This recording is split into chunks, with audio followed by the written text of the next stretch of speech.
دو ہستیاں اس حوالے سے ہمارے استاد جی قبلہ شیخ الحدیث صاحب اور استاذ القرہ جامعہ نظامیہ رضویہ کی تاریخ کا ایک روشن کردار ہمارے استاد محترم حضرت مولانا قاری ظہور احمد صاحب سیالوی نور اللہ مرکزہ.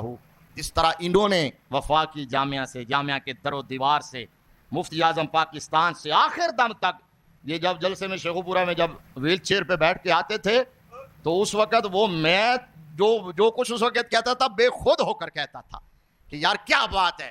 اور پھر اللہ تبارک و تعالیٰ نے اندر کے اخلاص کی ریفلیکشنز ان کے چہرے پہ عطا کی. استاد جی فرمایا کرتے، خود بتاتے ہیں کہ ہم سے بھی سینئر تھے، تو اتنی بڑی ہستی ہونے کے باوجود چھوٹے چھوٹے طالب علموں سے کیا مسکرا کے ملنا، خود فون کرنا، خود حال پوچھنا. ہم نے بھی کبھی ایسا کیا؟ ہمارے ہاں یہ نہیں ہے. لہٰذا اپنے اساتذہ سے بھی سیکھیے، ان کو فالو کیجئے. اللہ تبارک و تعالی ہمارے مادر علمی کو تعصب ابد شاد و آباد رکھے.